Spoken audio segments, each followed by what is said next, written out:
Estudamos na teoria, né? Eita, meu Deus. E aí vamos começar, vamos repassar diverticulite. Olha, tá dando uma mensagem aqui que algumas pessoas vão ser removidas da reunião, mas vocês entram de novo, tá? Não é minha culpa se alguém sair. Agora sim, agora começamos. Então, hoje vamos repassar doenças orificiais, vamos repassar vulvovaginites e também DIP. Vamos repassar cefaleias e também vamos ver se a gente consegue repassar hemorragias, tá bom? Sim, como sempre a Leide vem falando, só temas chaves, pontos chaves, porque senão a gente vai perder muito tempo, né? E eu vou estar aqui com o tablet compartilhando para vocês e vou estar aqui olhando aqui, e aí se qualquer coisa alguém falar alguma coisa ou tiver alguma pergunta, pode perguntar, tá bom? Talvez eu não veja as mensagens de vocês, tá bom? Então, vamos começar com um tema prevalente, ginecologia. Eu fiz uma análise de todos os temas, né, mais prevalentes, e vulvovaginite está caindo muito, muito, muito, muito, muito. Então, aqui, olha, vamos repassar. Aqui eu coloquei a anatomia vou ficar aqui, para não dar, vou estar anotando, tá? Eu coloquei a anatomia do útero para vocês verem o quê? Ó, o DIP, né? Até onde ela chega? Pode chegar até os anexos, né? A cervicite é uma das ITS que vai sair do cérvico. Por que que fala cervicite? Tá vendo aqui que é o cervix? Então, a cervicite, ela vai estar, quando você vê o colo, ela vai estar saindo assim, ó, do colo, numa linguagem mais clara e culta para vocês entenderem. Entender? E, ao contrário das vulvovaginite é que vão ficar aqui, ó. As vulvovaginite vão ficar na parede. Vão ficar na parede da vagina, tá? Aí a gente vai ter, eu vou falar de cada uma rapidamente para a gente repassar, tá bom? As tricomonias, cervicite, a única que é um parásito aqui, que é uma vulvovaginite, né? É a tricomonias. Parásito. Aqui. E eu vou fazendo pergunta, tá? Vocês vão respondendo, tá? Então, vamos começar. Vou colocar ele mais em pé aqui, porque senão não vou dar conta de escrever. Aqui. Agora sim, vamos começar. O que é para vocês, uma doença inflamatória pélvica? O que você vai pensar quando a paciente chegar para você, doutora, eu tô com uma... O quê? O que pode ter essa mulher? Uma dor crônica, uma Uma dispareunia. dor, tá com dor pélvica, né? Tá. Essa aqui, ela vai ter uma infecção. O que é? É uma infecção ascendente, né? Do trato genital superior. Então, aqui, olha, por isso que o DIP tá aqui em cima, tá vendo? Que é uma infecção ascendente, porque ela vai entrar, né? E cada grau, vou explicar para vocês daqui a pouco, cada grau do MONIF, ela vai subindo, né? E vai indo acendendo a bactéria, tá bom? Já já eu vou explicar para vocês bem bonitinho aqui. Aqui, a mulher. O que você vai pensar quando você estiver diante de uma mulher que tem DIP? A mulher vai estar com queixa de leucorreia, né? Vai estar com a dor embaixo do vento, no hipogástrio, e ela vai estar com dispareunia, né? Dor nas relações sexuais. E aí você vai ver o que eu vou procurar quando essa mulher, que essa paciente sua, chegar para você e tiver, ou no seu caso clínico, ou na objetiva, o que você vai procurar? Você vai procurar uma cervicite ao espéculo, né? Uma cervicite. Qual é a característica dessa cervicite que vai estar? ela vai ter um corrimento, né? Você vai ver aqui, olha, um corrimento purulento, né? A característica dela, corrimento. Ai, meu Deus, eu tô errando aqui. Corrimentos, se eu colocar para baixo, vocês não me veem direito. Tá bom, vou só colocar aqui corrimento purulento e ele vai estar o quê? Amarelado e esverdeado, não é? Essa é a característica que você vai achar no seu exame especular. Ela vai ter dor, a palpação dos anexos e o colo, né? Já que esse aqui já vou explicar para vocês. Aí, o que você vai pedir? Doutor, o que eu vou fazer com uma paciente que chega com dor em hipogastro, com corrimento purulento, com febre, ou pode ter náuseas também? Você vai procurar o quê? Você vai diagnosticar ela com doença inflamatória pélvica e ela vai ter esse diagnóstico, você pode ser por dois critérios. Um é o elaborado, pode ser também 3 maiores e um menor. Qual é os critérios, né? Esse aqui. Aqui, o diagnóstico é um elaborado, 3 maiores e um menor. O mnemônico é 3 dor. Por quê? 3 dores. Qual é as 3 dores que a mulher vai sentir? Esse aqui é o mnemônico. É a dor baixo ventre, dor na mobilização do colo uterino, né? E dor na região anexial ao toque. Então, ela vai ter essas 3 dores. E aonde vai ser? Dor nos 3 lugares, podendo ser 3 lugares ou não, mas tem que ter as 3 dores, tá? E aí, esse critério aqui, eu já falei para vocês o critério elaborado. O critério elaborado é a ultrassonografia, né? Ou um ataque que você vai estar fazendo nessa paciente. Você vai fazer a ultrassonografia. Esse exame você pode ver um abscesso tubo ovariano, ou também você pode observar na ultrassonografia o saco de Douglas, né? Essa vai ser a característica que você vai encontrar na tomografia. Aí você vai falar, e o tratamento? Ah, não, primeiro eu vou falar dos 3 maiores. Os 3 maiores é a 3 dor, né? 3 dor. E o menor, quem sabe o menor? Os menores.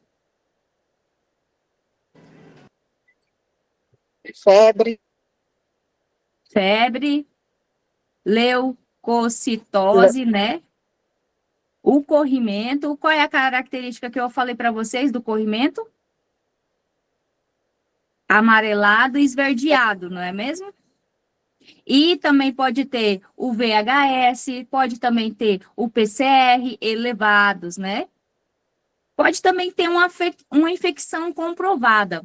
Por qual infecção que vocês acham? Qual bactéria que vai trazer um ADIP para vocês? Qual seria? Clamídia. Aí, isso, a clamídia e o gonococo, né? Neisseria, gonorreia e a clamídia trachomatis. Isso.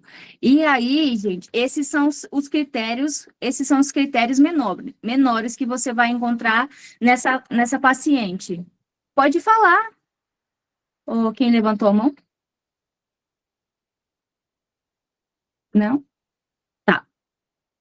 Então, vamos lá. E o tratamento? O tratamento você vai fazer ele por 14 dias. É um tratamento mais rápido possível, né? Um antibiótico de amplo aspecto que você vai cobrir nessa paciente. E o que você vai dar para essa paciente? Você pode fazer tanto tratamento ambulatorial quanto tratamento hospitalar. O tratamento ambulatorial, você vai usar ceftriaxona, né? 500 miligramas, mais intramuscular, tá?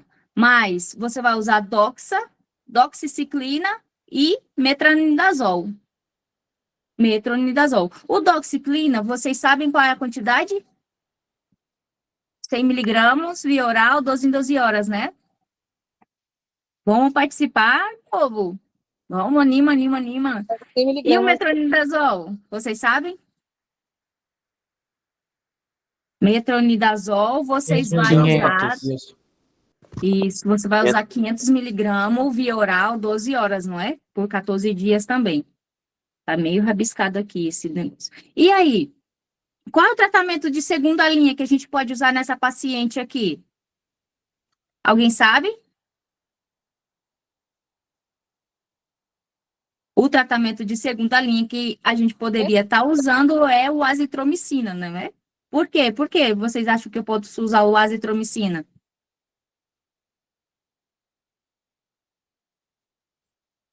Qual é a bactéria que a gente vai tratar com a azitromicina? Alguém sabe? A clamídia também. A clamídia, por isso. A gente precisa fazer o ambulatorial, né? E o hospitalar? O hospitalar, você vai fazer a ceftriaxona, 1 miligrama, né? Pode ser, ou cefotaxima também, você vai fazer 1 miligrama, tá? Intramuscular, no tratamento hospitalar. E o metronidazol você vai fazer EV, né? Alguém tem dúvida do tratamento ou de alguma conduta?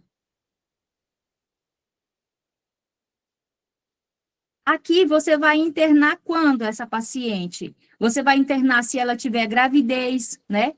Se ela tiver um abscesso, pode ter uma falha clínica após 72 horas. Vocês têm que lembrar que uma paciente com DIP a gente tem que estar reavaliando, né? A paciente vai estar instável, ó, queda do estado geral, ou o Monif também mais que 2. Mas quem que é esse Monif? Alguém sabe explicar o que é o Monif? O Monif, olha, ele vai do 1 até o 4, né? A Leide Nalva falou que agora nós temos o 5. Pode explicar para nós, Leide? O Monif?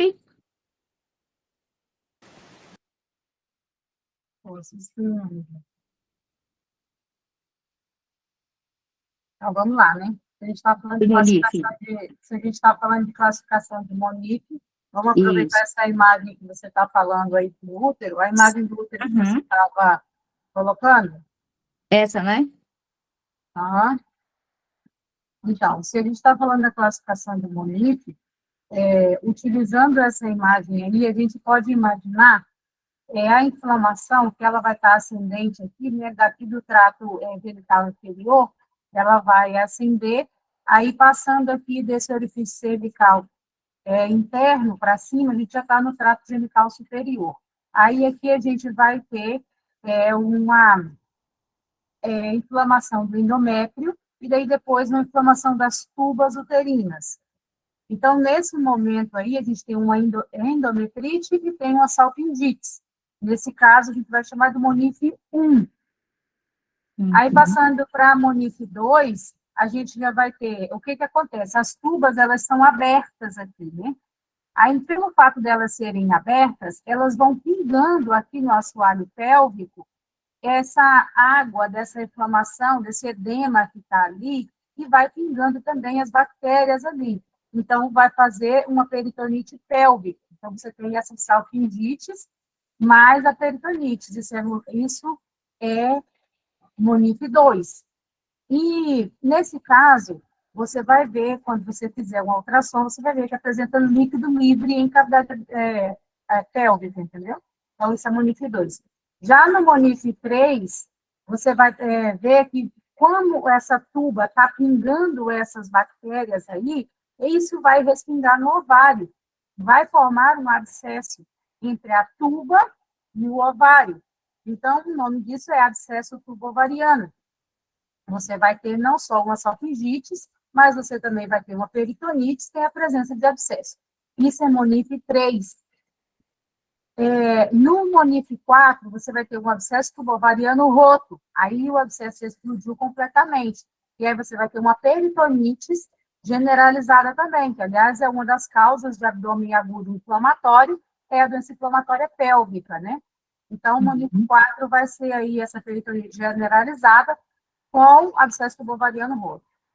Já Monif 5, ela é aquela doença inflamatória pélvica crônica, né? Aquela que vai deixar as aderências, né? Que vai deixar sequelas, são aderência, infertilidade, dor pélvica crônica,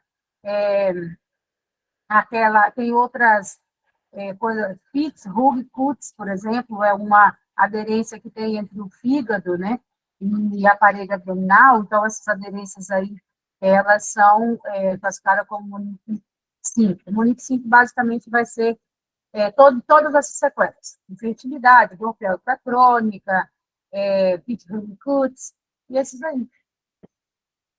Muito bem. Alguém tem alguma pergunta, gente? Entenderam? Olha, essa aqui que é a Monif 5, olha.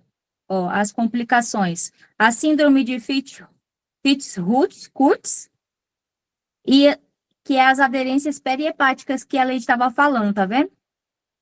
Monif. E agora, para você fechar o seu entendimento, vocês têm alguma dúvida de DIP? É só pontos que o INEP cobra, vamos passar aqui.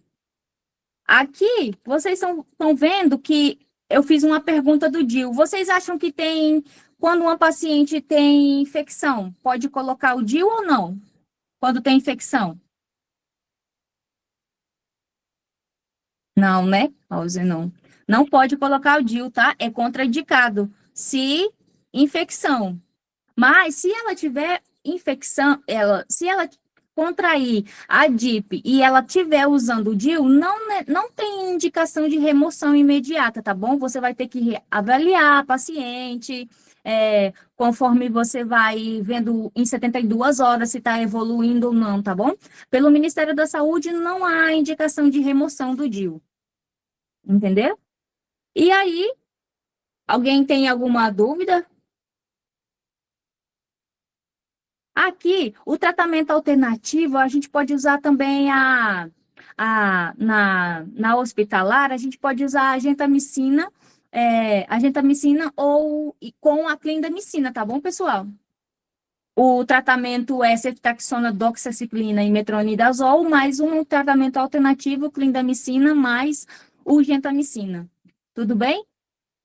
A conduta, né, que a Leite falou, quando você está no DIP-4, no Monif 4, é laparotomia, né? Você vai estabilizar a paciente, vai passar a antibiótico terapia endovenosa, né? E você vai fazer um tratamento de amplo aspecto o mais rápido possível, porque você precisa cobrir todos os germes, né? Todos os germes. Se Monif 4, olha, se Monif 4, abscesso roto maior que 10 centímetros, tratamento, cirurgia, mais antibiótico terapia, tá bom? Alguém tem dúvida no DIP? Agora vamos fazer uma questão para ver se vocês estão craque mesmo. Aqui, essa aqui é uma mulher com 21 anos, chega à unidade de pronto atendimento, relatando dor pélvica há 2 dias, que se intensificou nas últimas 8 horas após a relação sexual. Intensificou. Queixa de sangramento vaginal após a relação, evidenciado na consulta. Então, o doutor fez uma especuloscopia, né?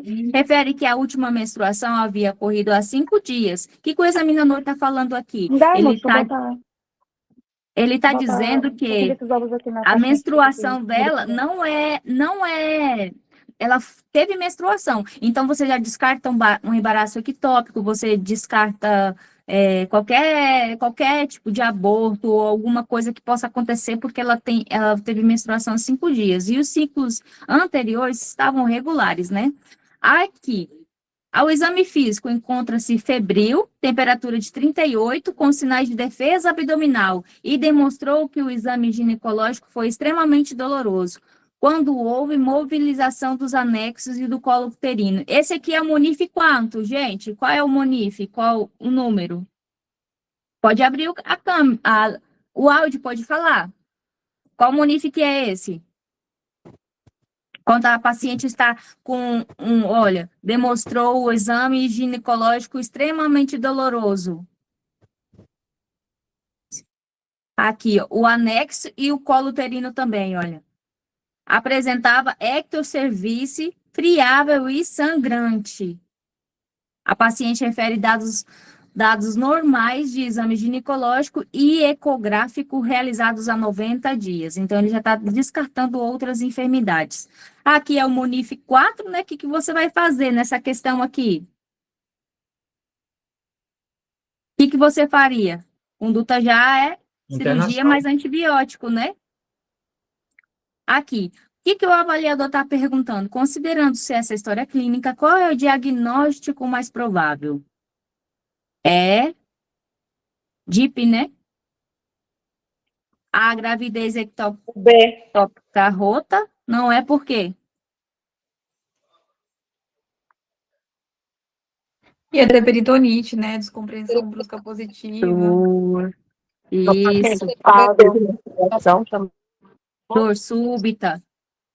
A torção anexial do cisto ovário também tem uma dor súbita, né? Mas não tem febre. E a ruptura de cisto lúteo hemorrágico? Sangramento, né? Vai ter um sangramento, mais dor também. Aqui, essa paciente está com a dor inflamatória pélvica, que a gente referiu nas últimas 8 horas após a relação sexual. Então, foi evoluindo, né, essa infecção dela, e a paciente piorou, os exames ginecológicos foi realizado, estava normal, mas ela chegou instável, não é? Aqui você nota a instabilidade dessa paciente. Alguma dúvida, alguma pergunta? Aqui, na questão 32, uma mulher de 24 anos de idade era usuária de dispositivo intrauterino DIU que retirou na vigilância de episódio de doença inflamatória pélvica, apresentando atraso menstrual e episódio de sangramento vaginal. Pequena intensidade, nega dor abdominal e outras queixas. O beta-HCG positivo. O que o avaliador está querendo dizer quando o beta-HCG está positivo? Gestação? Isso, é uma gestação ectópica, né? Porque ausência de saco gestacional uterino e presença de imagem complexa em região anexial direita, uma gestação ectópica, sem líquido livre. O que a gente vai fazer nessa situação? Está justificado a conduta expectante que a gente falou, eu e a Elaine falamos na segunda-feira, que a gente fez aquelas questões de 2025, né? O que essa paciente vai apresentar aqui? Não vai apresentar batimentos cardíacos fetais na avaliação ecográfica, nessa gestação ectópica aqui.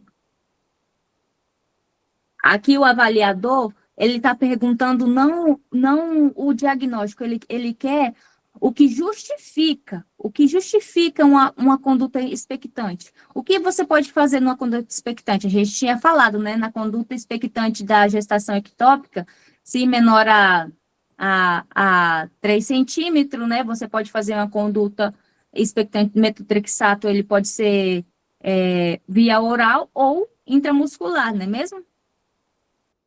Expectante ali, né, menor que 2.000 de beta, né, massa O menor que beta-HCG. 5. Isso, a massa também tem que ser menor que 5 para ser expectante, né?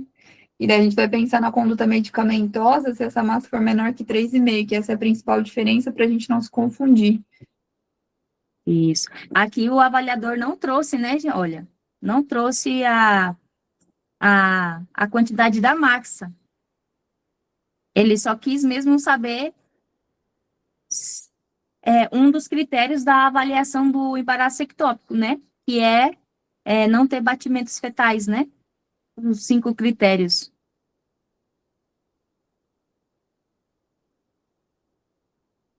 Agora, na 16, uma questão antiga, mas ela serve para repassar, né? Uma mulher de 26 anos de idade, profissional do sexo, é usuária de DIU de cobre há 1 ano. Ela procura a unidade básica de saúde com queixa de dor abdominal e hipogástria associado a corrimento de odor fétido. Nega febre, relata que a sua última menstruação ocorreu há 7 dias. Ao exame físico, verificou que O abdômen estava doloroso, a palpação profunda em hipogástria e ruídos hidroaéreos preservados. Observa-se presença de conteúdo vaginal bolhoso, amarelado, odor fétido, útero de tamanho normal e anexo de tamanho normal, dolorosa palpação bilateralmente. De acordo com esse quadro clínico, a conduta indicada é: qual a conduta que você vai ter nessa paciente? Você, o que a gente falou agorinha? Você vai retirar o DIU e prescrever antibioterapia? A mulher tendo, quando é o diagnóstico é DIP? Não necessita, né? Não necessita retirar o DIU. Falamos agora que não necessita retirar, então você vai e já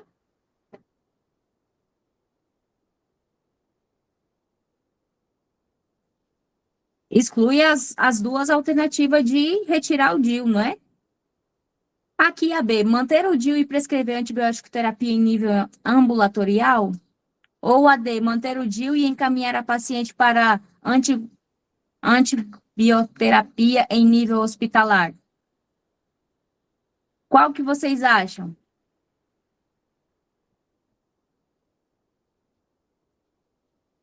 Útero de tamanho normal e anexo de tamanho normal. Isso quer dizer que não tem MONIF, né, gente? Ela tá com uma DIP que a gente pode ser tratada ambulatorialmente, né? Então, a gente vai manter o DIU e encaminhar a paciente para a antibiótico terapia em nível hospitalar. Vocês lembram aqui que a gente comentou que o tratamento ambulatorial tem que ser o mais rápido possível, mas o ambulatorial você pode fazer acompanhando essa paciente, ela pode voltar, ela pode ir para casa, tomar e voltar em 72 horas para você reavaliar essa paciente, tá bom? Você pode dar ceftaxona, doxa e metronidazol. É o combo, é a tríade de medicamento. Tríade de medicação para DIP. E esse foi, gente, o repassozinho de DIP. Vocês tiveram alguma dúvida? Tem alguma pergunta? Ô, E João, as complicações? Oi? você passou aquele macete para eles, DIP é coisa do mal, para eles gravarem a medicação? Não. Pode falar. Eu não, Lembrar, eu sou ruim com esse mnemônico grande assim. Falei. gente, é assim, né? Lembrar que todo tratamento na DIP vai ser coisa do mal. Então, o C vai ser de ceftriaxona, o D vai ser de doxiciclina, Aqui, ó. e o M vai ser de metronidazol. A diferença vai ser o âmbito que a gente vai estar, né? Se o tratamento vai ser ambulatorial ou se vai ser no hospital. Mas sempre vai ser esse mnemônico aí, vocês conseguem lembrar fácil das medicações. Aqui, coisa do mal. Eu sou muito ruim com quando é nome assim, gente. Eu não decoro muito, não. Repete, por favor, aí, os medicamentos, por gentileza. Aqui, olha, o medicamento é... Aí eu não anotei, tá. Um medicamento ambulatorial, você quer saber? Isso, esse mnemônico mesmo serve. Ah, tá. Aqui, ó, ceftraxona, doxiciclina e metronidazol. A ceftraxona intramuscular, né? A doxa você vai dar de 100 miligramas via oral e o metronidazol 500 miligramas. E lembrando que o tratamento é por 14 dias, tá bom, gente? E agora, vocês sabem, quando vocês vão fazer uma medicação assim para paciente com metronidazol, o que vocês têm que dizer para esses pacientes? Qualquer paciente que vai tomar metronidazol? Não pode fazer uso de bebida alcoólica. Isso, por quê? Ele pode causar o efeito... Ah, esqueci o nome. Antabuse, né? Antabuse, né? Uhum. E Não anticoncepcional sei se é assim também. que pronuncia. Ele corta o efeito do anticoncepcional também, lembrar disso. Sim, ele também corta o efeito do anticoncepcional. E as complicações da DIP é o Monif 5, né? Tá aqui, ó, infertilidade, gravidez, dor pélvica crônica, essa síndrome de Fritz-Hurst-Kurtz, que é as aderências perihepáticas. E é só isso. Repassamos. Alguma dúvida? Tá arrasando, hein, prof? Ah, Só que não, tô nervosa, tô suando. Gente, olha, vocês têm que perder a vergonha, tá? Vocês ficam sem vergonha comigo. A gente fica Vambora. sem vergonha que ela perde a vergonha que ela tá dizendo que tem, né? Mas ela tá indo super bem, pelo amor de Deus. Se tiver vergonha assim, Tô sem- Ai, ai. Vamos falar sobre vaginose bacteriana. E a vaginose eu tinha explicado aqui para vocês, né? A vaginose, ela vai ficar nesse lugarzinho aqui, ou na vagina, tá? E aqui vocês já sabem, a vaginose bacteriana, o agente é a Gardnerellas, né? Vaginalis. Qual é essa bactéria? Vocês? A vagina... Vaginose bacteriana, você quer saber? Isso, qual o nome dessa bactéria? Gardnerella vaginalis. Gardnerella, esse já caiu pergunta lá. Vocês têm que saber. Eu estava preocupada, pensei, gente, se cai essa vaginose aqui, essa Gardnerella, alguma coisa dessa vulva vaginite, como que eu vou escrever isso na discursiva? Graças a meu bom Deus que retiraram essa discursiva, né? Aqui, então vamos lá.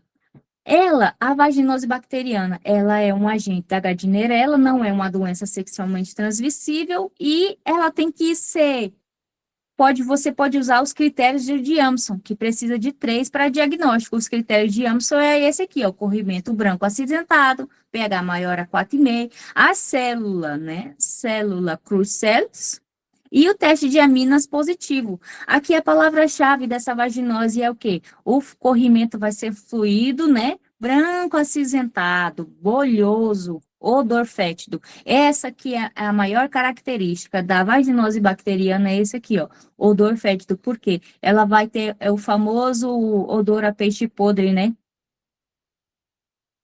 É a famosa odor ao peixe podre. E a paciente vai falar assim, doutora, agora eu vou ter relação com o meu esposo e piora, ela vai ter um quadro assim. O tratamento dessa paciente, metronidazol, né? Que a gente vai tratar essa paciente com metronidazol. Vocês lembram qual é a dose do metronidazol? 500. Aqui é 250, né? 250 miligramas. Você vai usar 2 comprimidos via oral, tá bom? 2 vezes ao dia, né? Você vai usar por 7 dias. Entendeu? E a gestante, qual é o tratamento? Como que faz na gestante? A gestante não pode tomar metronidazol no primeiro trimestre, né? É contraindicado. Contraindicado no primeiro trimestre. Só fazia tópico, né? Então, você vai fazer o quê? Pode fazer uma clindamicina, não é? Você pode fazer uma clindamicina 300 miligramas. Nossa, eu estou muito boa para escrever. 300 miligramas via oral, né? Você vai fazer esse tratamento também por 7 dias. Por 7 dias. E após, né, o primeiro trimestre, quando a paciente não estiver mais no primeiro trimestre, que é muito teratogênico, você vai usar, após o primeiro trimestre, a paciente não estando nessa janela aqui do primeiro trimestre, você pode usar metronidazol também, tá bom? 250 miligramas via oral por 3 dias, por 7 dias também. 3 vezes ao dia por 7 dias. Alguém tem dúvida, gente, da vaginose? Da Gardnerella? Gardnerella vaginalis. Não, né? É bom para repassar. Critérios de ambos. Como? Só para lembrar, apareceu o Kluicels, vaginose bacteriana, e não se discute, né? Isso. Se tiver Kluicels ou o teste... Porque o teste de aminas pode ser positivo em outros, o pH também. Agora, o corrimento branco acinzentado e Kluicels é pactognomônico. E o odor fétido é pactognomônico da vaginose bacteriana. Alguma dúvida, gente? Vaginose? Só estamos repassando rápido. Só ponto-chave que o INEP precisa, o que cai na prova, tá bom, gente? A gente não vai falar de fisiopatologia e ninguém precisa saber de fisiopatologia para o INEP, não, tá bom? Vocês só têm que saber o que cai. O que cai eu coloquei aqui para vocês, só a gente debater para revisar. Candidíase. O que é uma candidíase? É um fungo, não é? fungo. O agente é a Candida albicans, não é uma doença sexualmente transmissível. A palavra-chave da candidíase é um corrimento esbranquiçado, grumos aderidos às paredes vaginais, é o plurido intenso, a paciente vai queixar de muito plurido, vai ter dissúria, dispareunia, sinais de inflamação. Por quê? Porque está com plurido. E qual mais vocês têm dúvida o que vocês confundem no fungos? O que você diferencia da vaginose citolítica? Como vocês diferenciam? Sabe? A vaginose citolítica geralmente ela dá mais em pessoas de maior idade. E o pH dela também é bem baixo. A citolítica vai ter aumento de lactobacilos? Isso, também. Ela vai ter aumento de lactobacilos. Aumento de lactobacilos. O que é? É a própria vagina da mulher que vai estar com o pH desregulado. E aí vai aumentar a proliferação da bactéria própria da vagina da mulher. E o tratamento daqui é banho de assento por 10 dias. Você vai fazer o banho de assento 10 dias com bicarbonato, não é? Sim. Bicarbonato. A primeira opção de tratamento da candidíase, você vai usar a primeira opção, você vai usar a miconazol creme, né? Você pode usar também você vai usar a miconazol creme com um aplicador cheio à noite, né? Ao deitar por 7 dias, e pode usar também nistatina. A aplicação também por via vaginal à noite ao deitar. Essa é por 14 dias, quando é em creme, tá, gente? O tratamento de segunda opção aqui é o fluconazol. Aqui eu coloquei para vocês. O fluconazol, não pode esquecer a dose, que é de 150 miligramas. O itraconazol também pode ser usado, mas ele não é muito recomendado, porque ele é usado aonde o itraconazol? Na candidíase recorrente, não é? E a candidíase recorrente, como é? Como que vai fazer o tratamento na candidíase recorrente? Sabem o tratamento da candidíase recorrente? Você vai usar o fluconazol, aqui é só o fluconazol, 150 miligramas, perdão, por via oral uma vez ao dia, né? Você vai fazer ele 1, 4 e 7 dias, ou você pode usar o itraconazol também, 2 comprimidos via oral 2 vezes ao dia, né? Por um dia. E aí, você pode usar também o miconazol tópico, né? O uso diário por 10 a 14 dias. Esse também é o tratamento da candidíase recorrente. Aí, a gestante não pode usar via oral, tá bom, gente? A gestante vai usar só o creme vaginal. Somente isso. Aqui na candidíase, ó, já repassamos candidíase recorrente, já repassamos a vaginose citolítica. Rapidinho, né? Já revisamos. Alguém tem dúvida, alguma coisa?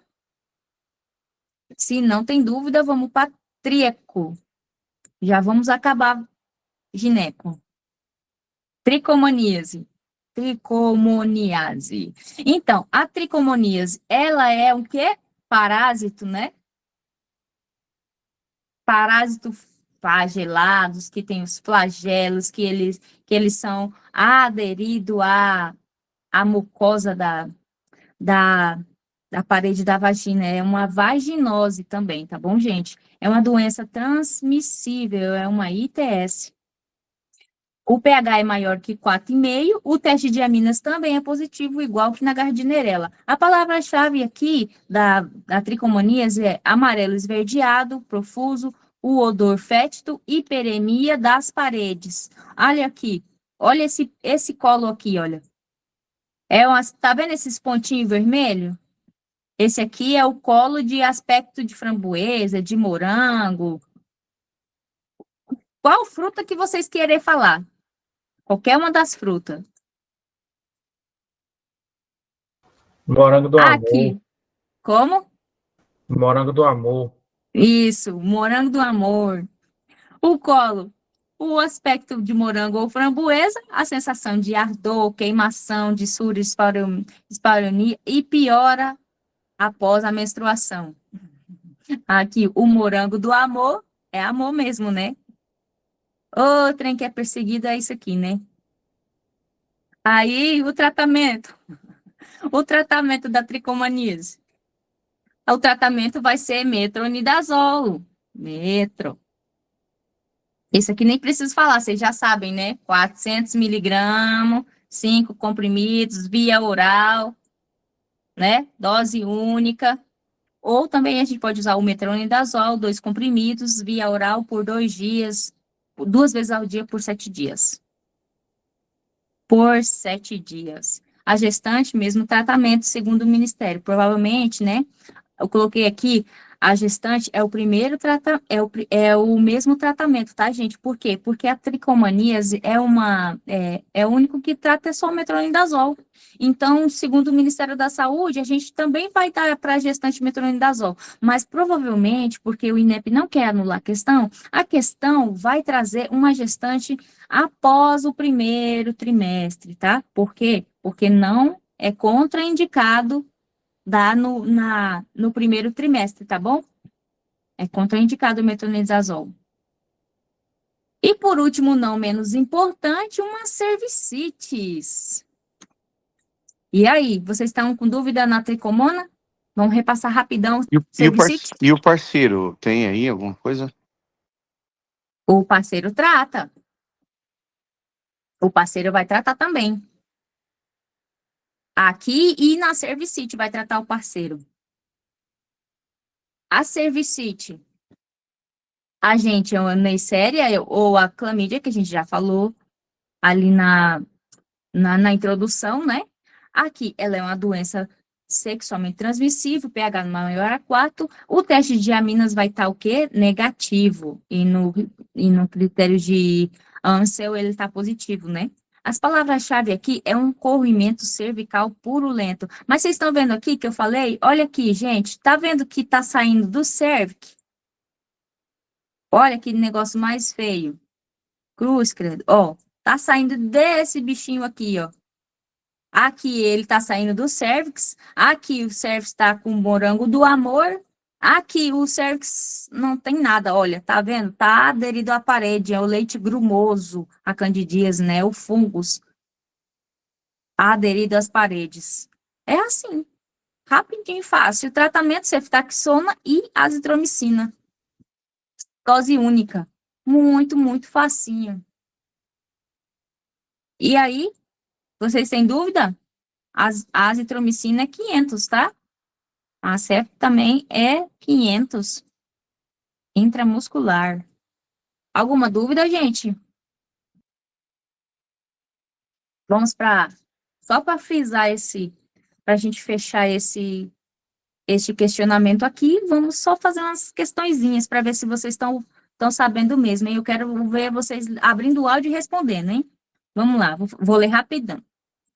Uma mulher de 19 anos procura um ginecologista com queixa de corrimento vaginal e de dor durante a relação sexual 2 semanas, por vezes com sangramento pós-coito, relata que há 10 dias começou a sentir queimação ou dor ao urinar, sem histórico de infecção sexualmente transmissível ou de gestação, de abortamentos também. O examinador aqui, ele já deixou bem claro que não é outro diagnóstico, faz uso de apenas contraceptivo hormonal, não utiliza método de barreira e é tabagista.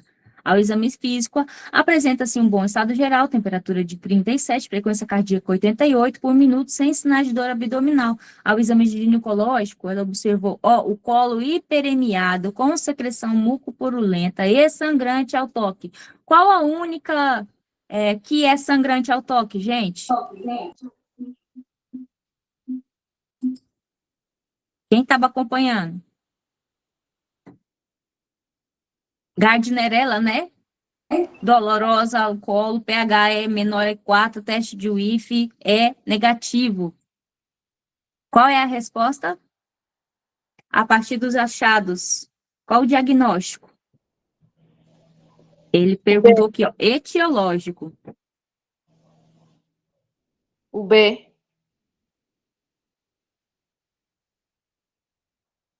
Aqui a gente pode descartar essa, porque essa é fungos, né? E a gente vai descartar essa porque é parásito. Então, a gente ficou entre Gardnerella e Neisseria gonorrhoeae.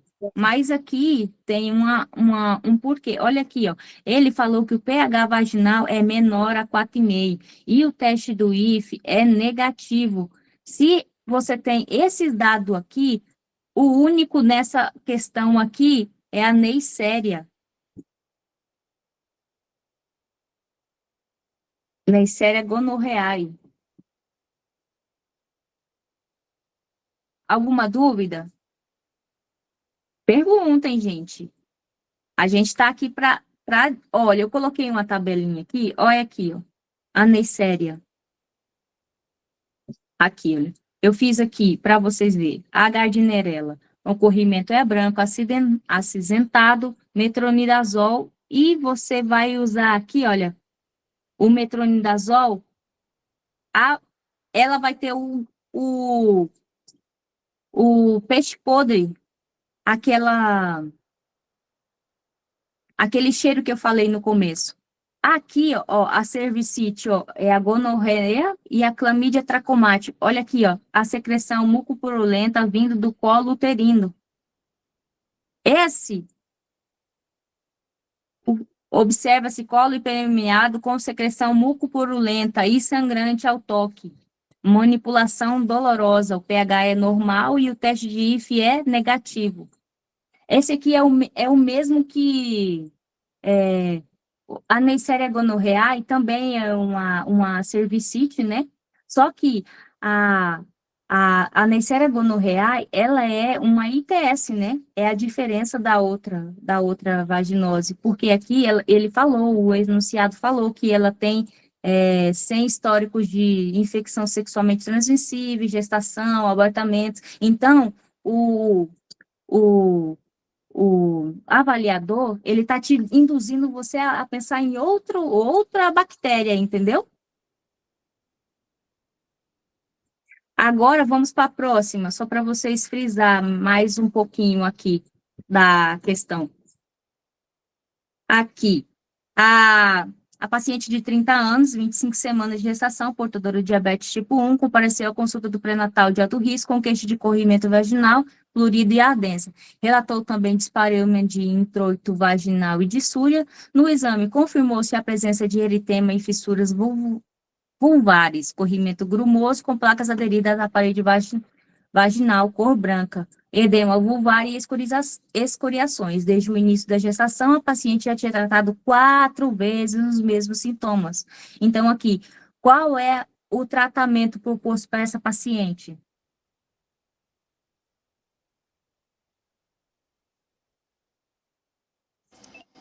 Aqui você vai olhar. Aqui você vai olhar que é recorrente, né?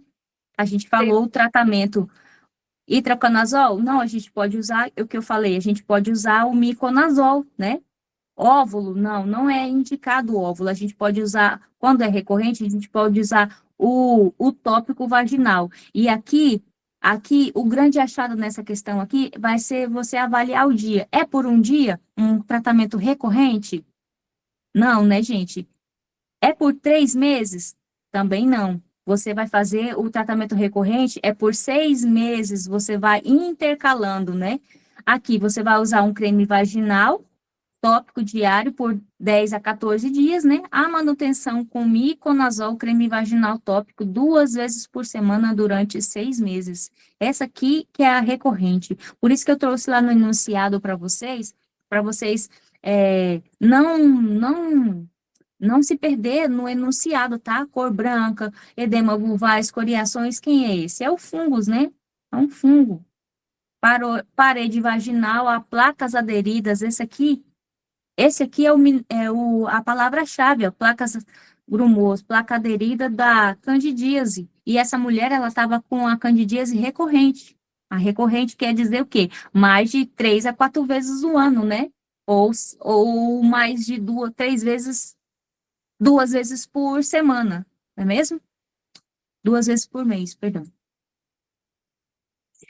Agora, vamos para para a penúltima. A vulvovaginite, para vocês frisar e matar essa questão e não esquecer mais. Ó, a vulvovaginite constitui uma das doenças mais comuns que motivam as mulheres a procurar ginecologista, né? Nesse contexto, considerando a importância de diagnóstico etiológico, assim é a opção correta. Vamos pensar aqui. A infecção por clamídia, o corrimento apresenta-se em moderada quantidade, com intensa reação inflamatória nas paredes vaginais? Não, né, gente?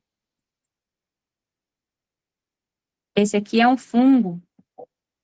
Na tricomaníase, o corrimento é escasso? Não, é bolhoso. Bolhoso esverdeado, realizado com base no resultado da bacterioscopia e cultura de meio vaginal? Também não. Na candidíase vaginal, o corrimento de exame direto apresenta aspecto branco, sim, habitualmente espesso e grumoso, aderido ao colo e às paredes vaginais? Sim, né? Matamos a questão. C. Na a vaginite citolítica, o pH da vagina é maior que 4,5? O corrimento tem aspecto homogêneo? A bacterioscopia mostra a presença de germes gram-negativos? Não, não é germes, é a flora da própria vagina, né, que está proliferando ali. E o tratamento é só banho de assento com bicarbonato 10 dias. Pronto. Matamos essa questão também. Alguma dúvida? Se não, vamos para a próxima, porque nós estamos só repassando, rapidão, bate e volta. Uma paciente com 25 anos de idade, casada há 3 meses, usa dispositivo intrauterino. Esse aqui eu coloquei para vocês no começo, né? Método anticoncepcional. Ela está usando o DIU.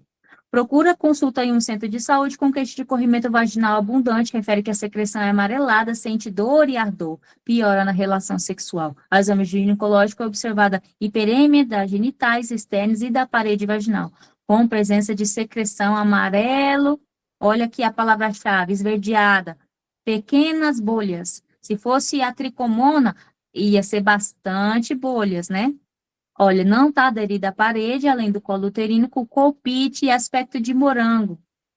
Eu estou errada, tá, gente? Pequenas bolhas, pode ser na trico, sim. Porque, ó, ele falou aqui, ó, para matar a questão, ó, o aspecto de morango. Então, se ele falou aspecto de morango, é trico, né?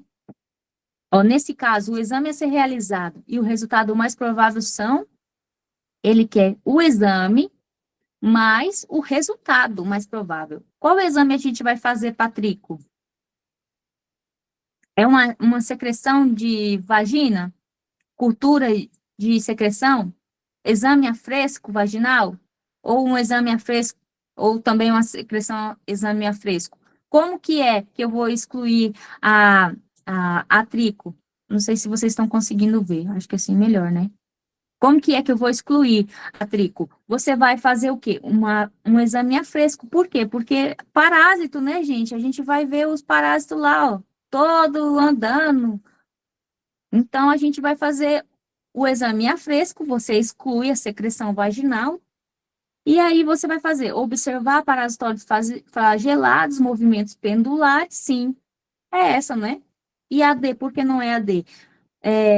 Hidróxido de potássio, observado pseudoífios e esporos. Não, esse aqui é para cândida. É candidíase. Que você vai fazer esse daqui. Por isso a gente mata essa questão assim, ó, só com a palavra-chave e tirando o que que a gente aprendeu ali em cima e refrisando. Alguém ficou com dúvida? Eu meio que me embolei aqui. Eu tô meio nervosa, mas vocês vão falando aí, gente. Eu tô suando frio. Tá top, tá top. Ai, olha só, aqui eu coloquei aqui, eu vou mandar depois para vocês, os tratamentos esse aqui que a gente passou hoje, a vulvovaginite, né? As úlceras a gente vai falar em outra oportunidade, e falamos a DIP, tá? Falamos da DIP e da cervicite, só faltou as úlceras, porque a úlcera entra em sífilis, e sífilis, para você falar de sífilis, tem que ser uma aula bem mais mastigada, porque sífilis cai bastante, cai bastante. Então, eu vou deixar esse quadro aqui para vocês, e eu vou trazer em outra hora sífilis bem bonitinho assim, ó, para gravidez, para gestação, para para bebê, né, materno, sífilis congênita, precoce, tardia, a gente fala isso em outro horário, tá bom? Em outro dia. E era isso de gineco, que é mais recente para vocês verem, que é o mais prevalente dos temas que ainda a gente não passou. Vocês ficaram com dúvida em alguma coisa? Vamos para proctologia? Proctologia? Amiga, você quer falar alguma coisa sobre hemorroidas? Ó, sobre hemorragias puerperal? Para a gente fechar gineco? Sei, porque já é 9 horas, né? Não sei se ficar muito tarde, amiga. Ah, é? Já é 9 horas? Ih, verdade. Então, vou passar rapidão, tá, gente? Meu pai, falei tanto assim. O povo quer ficar até amanhã, né? Mas assim, ó, eu acho que uma hora Beleza. você conseguiu trazer bastante coisa, né? Trouxe tudo de DIP, trouxe tudo de vulvaginite, ainda fez essa interligação com as questões. Então, é isso, gente. Sempre que vocês forem estudar, já interliga na questão para ver como que o INEP cobra, né? Daí Vai já fixa cobrar. na cabeça. Para fixar conteúdo, fixar material. As palavras-chave vocês têm que fixar, porque o INEP, ele não brinca em serviço, não, gente. Vamos lá para a proctologia? Eu vou tentar falar mais rápido possível e vocês falam que se tem dúvida, tá bom? A proctologia, vamos analisar aqui. Olha só essa imagem, gente. O que vocês imaginam que é isso aqui? É a dilatação do plexo, né, hemorroidário. O que é isso aí? Uma doença hemorroidária, né? Então, a gente tem a doença hemorroidária, ela externa e a interna. Dá para vocês verem aqui? A externa e a interna? Olha, a externa e a interna. Então, a externa, tá vendo aqui? A externa, ela vai ser abaixo da linha pectínea e ela é recoberta por uma pelezinha assim, ó. Ela pode ser uma trombosada bem dolorosa, a externa. Ó, uma pelezinha que vai recobrir ela bem aqui. E a interna, ela já vai ser mais diferente, porque a interna, ela vai ser acima da linha pectídea. Ó, a linha aqui, olha, tá vendo? Ela vai ser acima da linha, ela é recoberta por mucosa, tá vendo? Essa aqui é a mucosa que vai recobrir ela. E ela não vai ter inervação somática, né? É por isso que ela não tem inervação nessa parte aqui, ela vai ser indolor, tá bom, gente? Vocês gravam. Hemorragia, hemorroida, interna indolor, tá? I com I. E externa dolorosa. Agora, vocês vão ver que o que o paciente vai apresentar? Um sangramento vermelho vivo, né? Um prurido anal. Ele pode apresentar também esterilização, né, dos mamilos, hemorroidário, aquele prolapso. Aqui, ó, esterilização dos mamilos. E a classificação é o grau 1, sem prolapso. Eu coloquei aqui bem facinho para vocês verem. O grau 2, ela reduz sozinha. O grau 3 reduz manual, você tem que fazer manualmente, e o grau 4 é um prolapso irreversível. E quando a gente faz um prolapso irreversível, tem que tomar muito cuidado, porque é cirurgia, tá, gente? Porque ela pode trombosar. Ela pode como é que é? Pode causar uma trombose hemorroidária. Mais comum, né, nas externas. Ela vai ser dor intensa, ela pode dar edema, ela pode, ao toque assim, ó, ela pode dar uma massa peritoneal, assim, bem endurecida também, tá bom? Pode estar mais cianótica, mais, você vai ter toda a característica de uma hemorroida trombosada. E aqui, eu não coloquei o tratamento, ixi, pulou. Gente, estava bem aqui. Sumiu meu tratamento. O tratamento eu vou arrumar isso depois para vocês, eu vou mandar certinho o tratamento, porque esse aqui tá bem facinho só para passar, só para repassar. Aqui o tratamento vai ser cirúrgico, né? Nos graus de trombose leve, o 1 e o 2. Aqui, o 1 e o 2. Você vai fazer o quê? Fala aí, gente. Banho de assento, você vai fazer analgésico tópico, você vai evitar usar papel higiênico não pode, você pode usar um anti-inflamatório se necessário, tá? Agora aqui, no grau 2 e no grau no grau 3 e no grau 4, você vai fazer o que para esse paciente? Você já pode fazer uma hemorroidectomia. Alguém falou?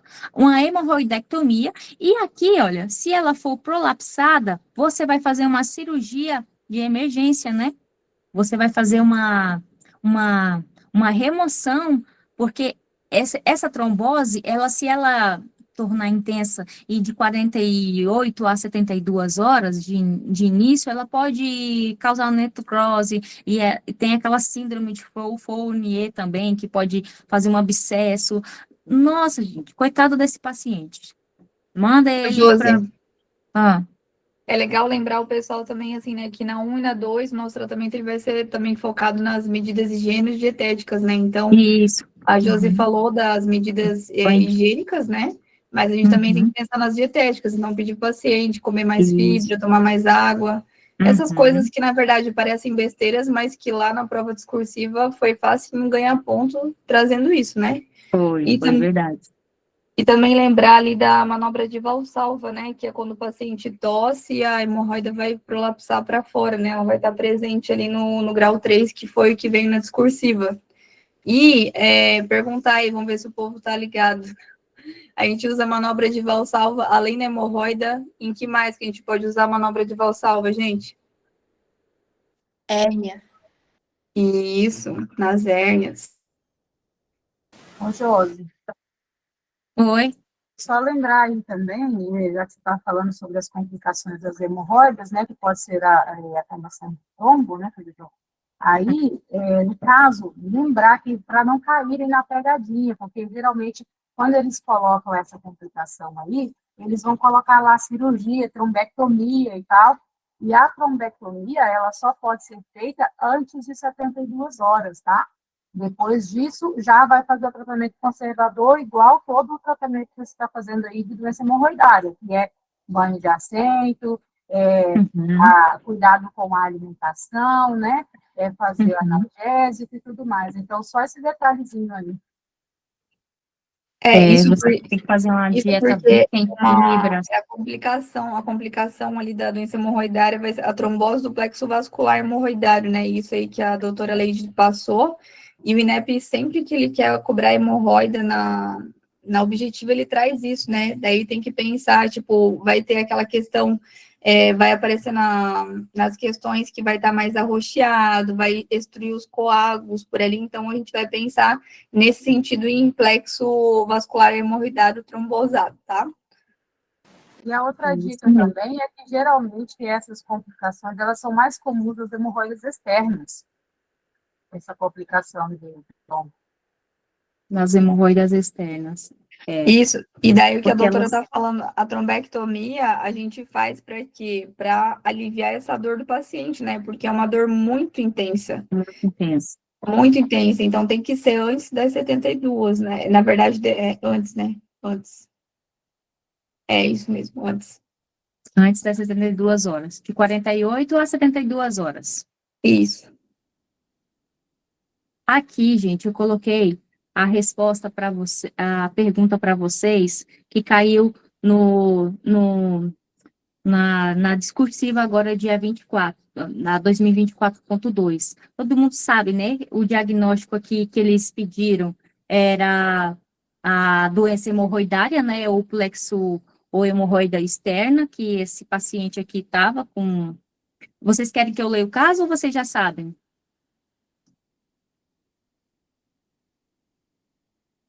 Vamos, pessoal, quer que eu leia o caso? Lê. Aqui, olha, esse aqui é um homem de 41 anos, comparece à unidade básica de saúde com queixa de episódio de hematoquese 3 a 4 vezes por mês, durante os últimos 8 meses. Paciente relata dor durante evacuações, observa a nodulação na região anal, costuma reintroduzir manualmente no ânus. Qual é essa manobra que a Elaine acabou de falar, né? Valsalva, né? Que a gente faz essa redução. Nega outras alterações associadas. O paciente nega tabagismo, já descartou o quê? Câncer de colo, né?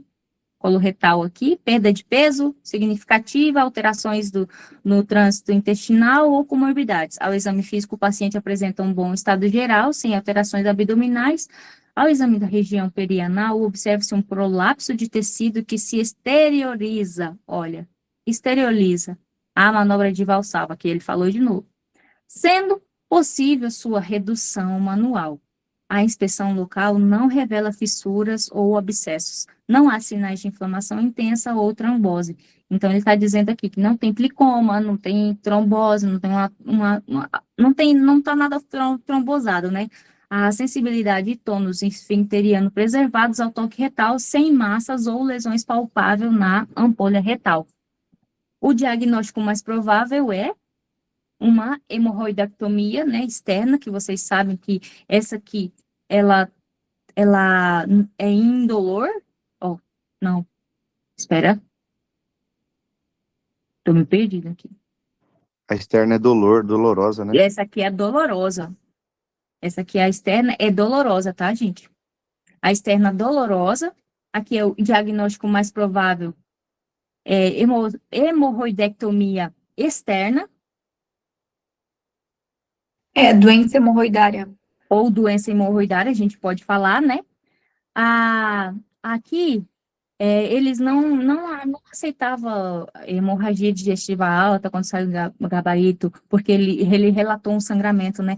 Hemorragia gastrointestinal baixa ou doença venosa, eles não aceitaram nada disso, era só doença hemorroidária, ou hemorroida externa, ou hemorroida, somente.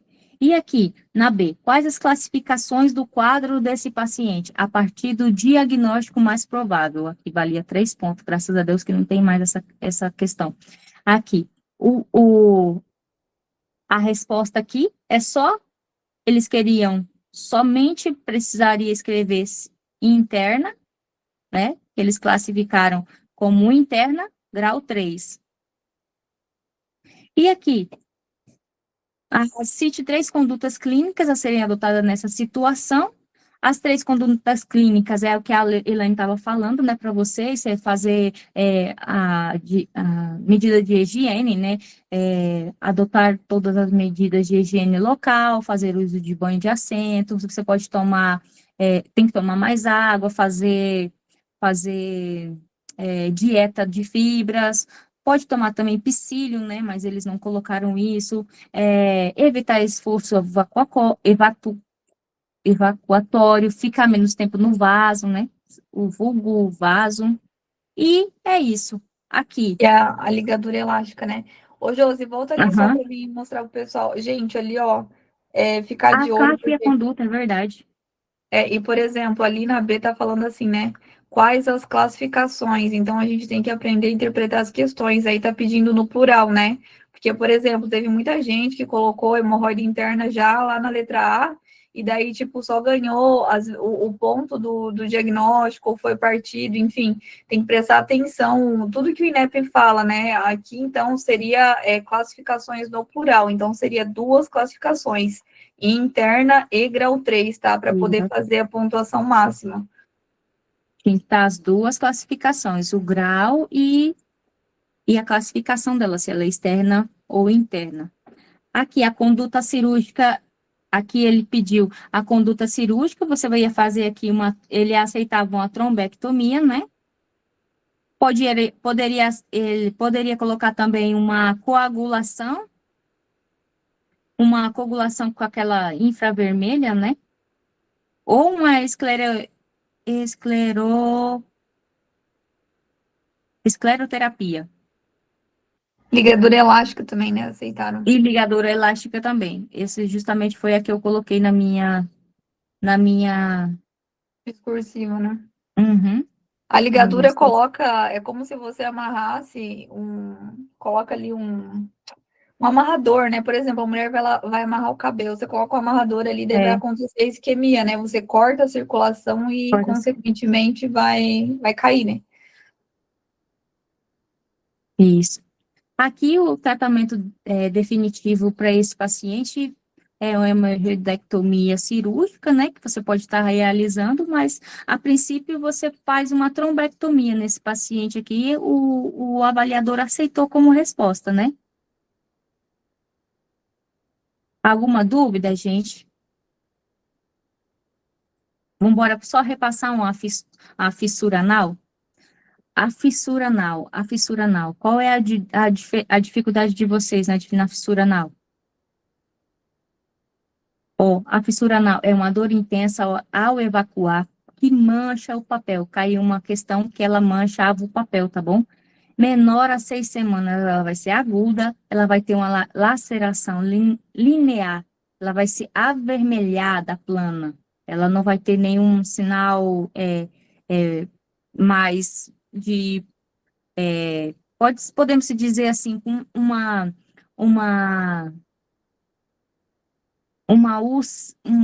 tipo meio ulcerada, entendeu? A fissura é na borda anal, geralmente é no borde médio que vai estar essa fissura. Se for maior a 6 semanas, ela vai ter uma borda mais elevada, esbranquiçada, pode ter um plicoma, um carocinho assim ao redor do ânus, tá? Ou uma papílula também. Uma papílula também é bem na bordinha, assim, do ânus, que vai ter saindo como se fosse uma pelezinha, assim. O tratamento é medidas comportamental e anestésico, se o paciente tiver com uma dor intensa, pode fazer uma cirurgia eletiva também na fissura, mas o tratamento da fissura anal é só mais medidas comportamental e anestésico. Agora, a tríade da fissura anal, você sempre vai ver na questão que ela vai ter uma fissura, ela vai ter uma papila, pode vir na sua questão assim, pode vir uma papila anal e pode ter um plicoma, tá? O paciente pode apresentar um plicoma de sentinela. O que vai ser esse plicoma? O plicoma é justamente aquilo que eu estava falando, parece uma pele, o plicoma sentinela parece uma pelezinha assim, né, que está saindo, e a papila, ela é mais durinha, assim, vai causar tipo uma feridinha, e aí não é contraindicado ficar lá passando papel higiênico na fissura, é mais útil você fazer medidas comportamentais com um lavado, né, você vai lavar essa fissura anal, e você vai lavar essa fissura, por quê? Porque ela pode acontecer o quê? Um abscesso anal, né, uma fissura pode levar a um abscesso anal. Vocês sabem a diferença do abscesso? Olha, gente, vocês têm que o tratamento clínico aqui, quem tem geralmente uma fissura anal?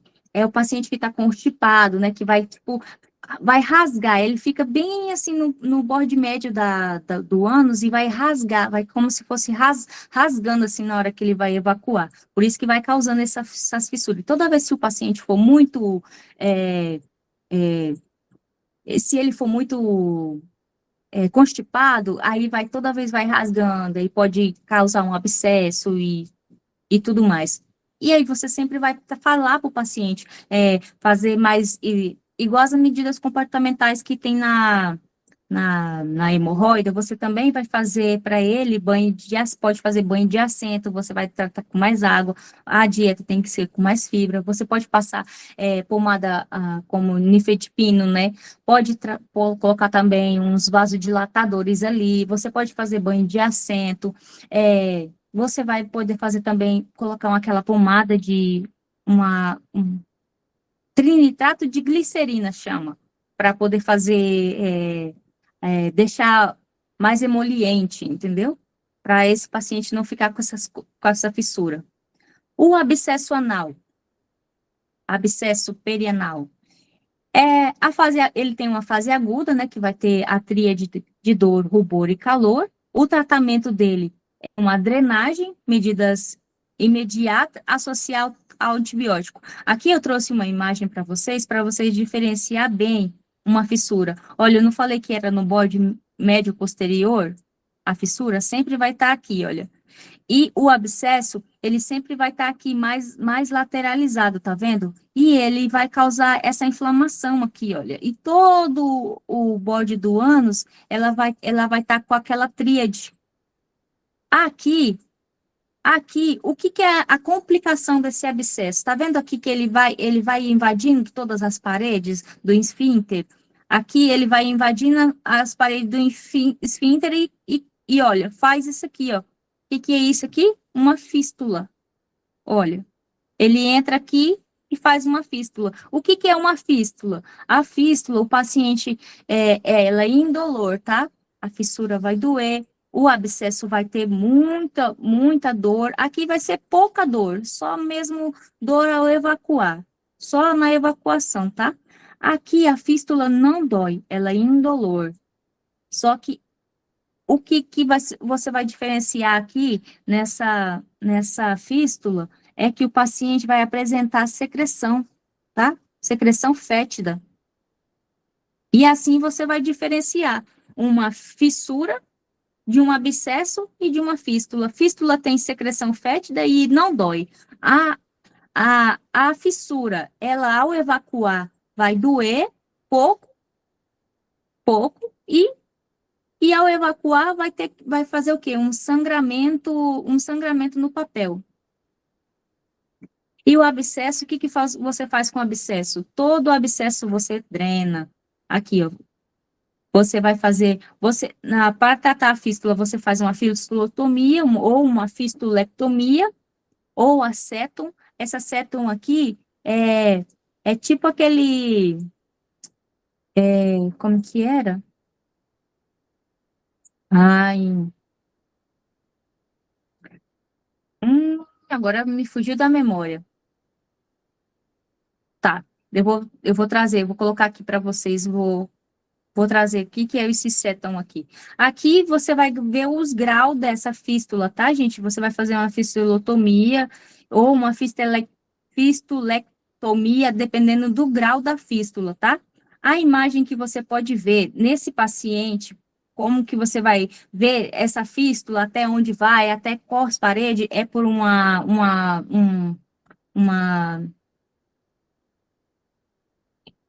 meu Deus, ressonância magnética pélvica, meu Deus!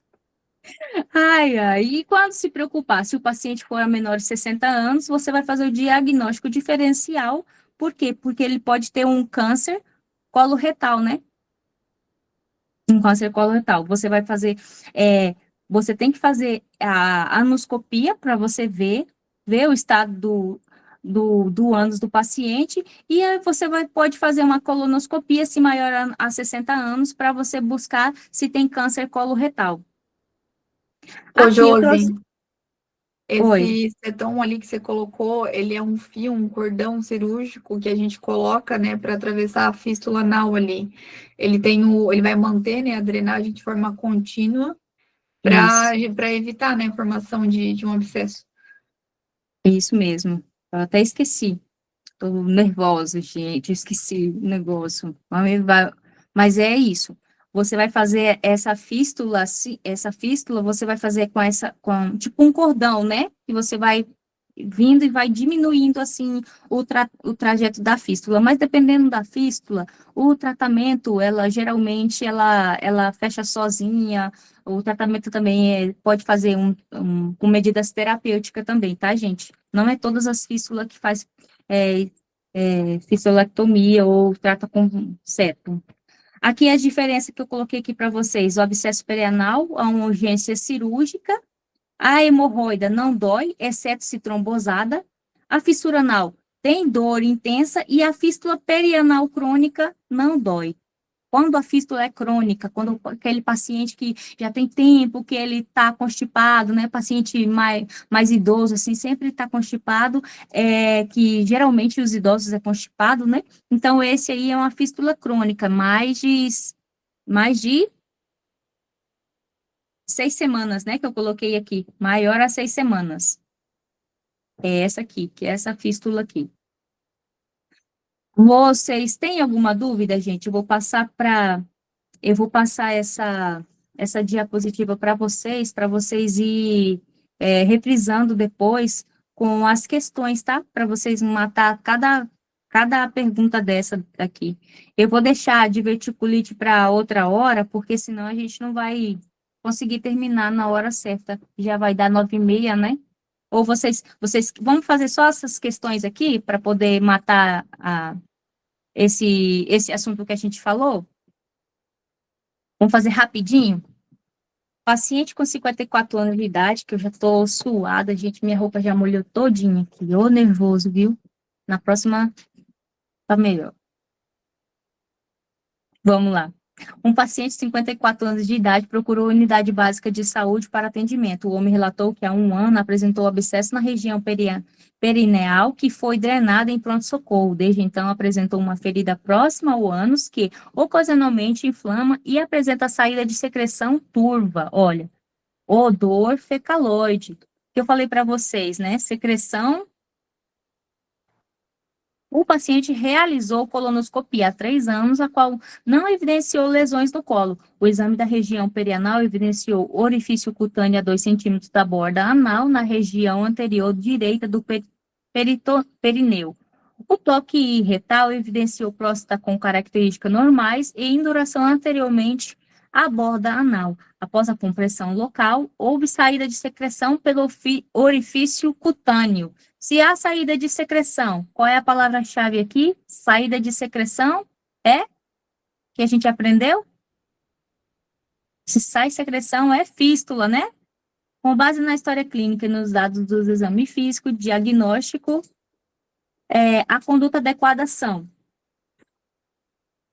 E aí, gente, o que a gente vai fazer? Qual é a conduta? Qual é o diagnóstico? É um abscesso? Não, né? Abscesso tem a tríade.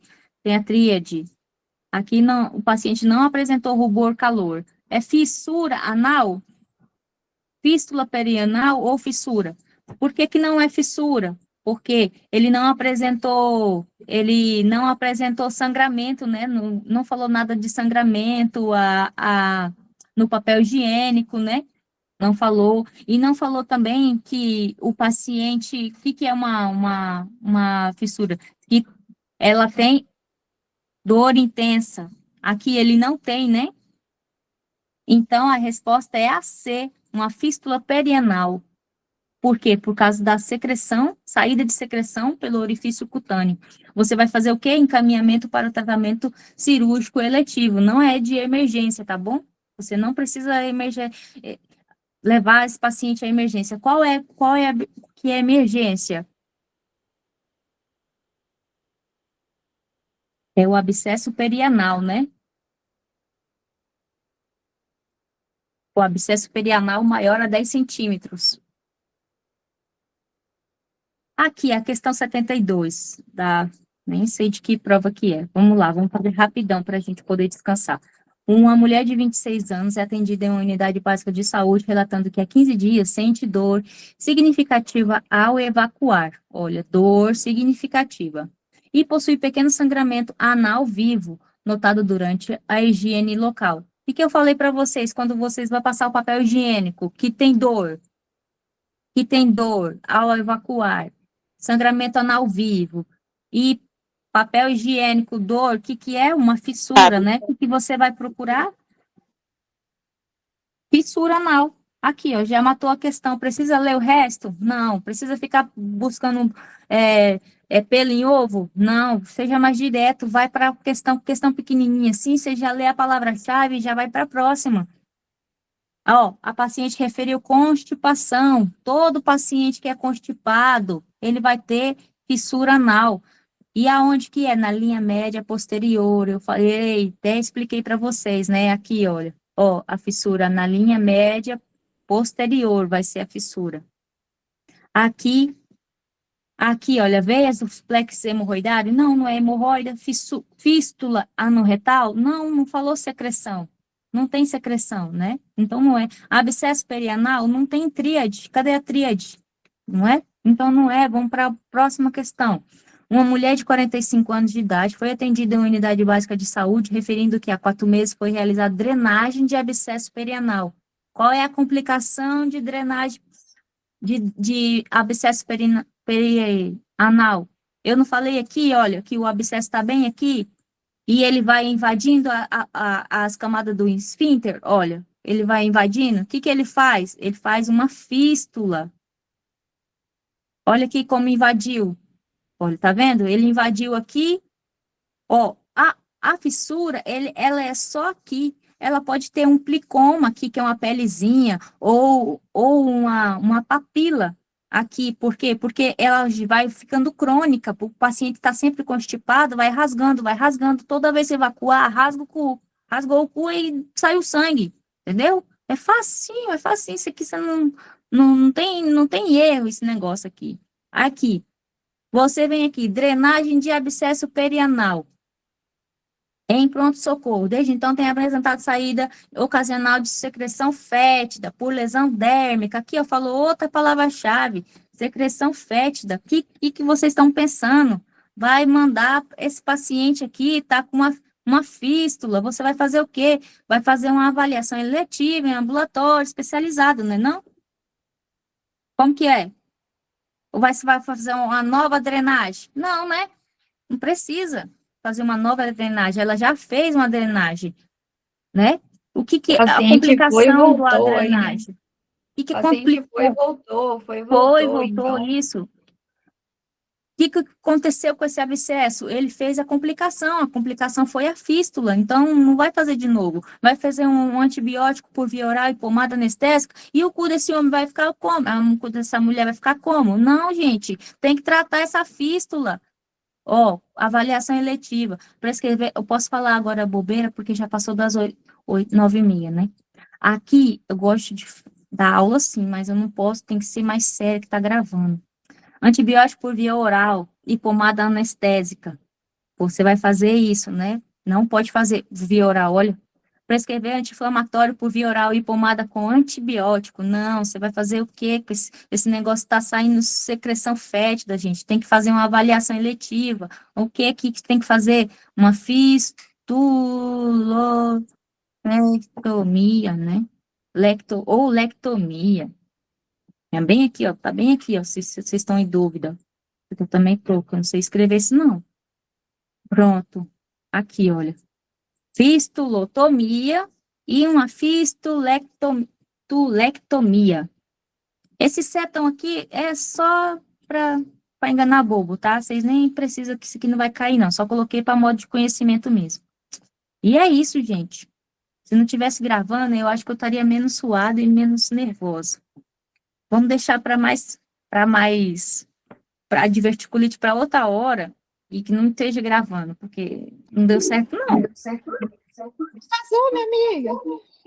Gente, muito obrigada, tá, gente? Passamos 6 minutos, mas é isso. Vou mandar o PDF para vocês, porque é uma revisãozinha bem chave, assim, os pontos chaves que eu coloquei, tá bom? Aí vocês vão falando aí que vocês precisam, algum tema, já repassamos vários temas, mas aí vocês falam que tema, assim, vocês querem que a lei de repasse de novo, que a gente pode estar repassando, tá bom? Obrigada a todos, para aqui a gravação, para mim ser eu de novo. Quero parar essa gravação para me voltar a ser eu.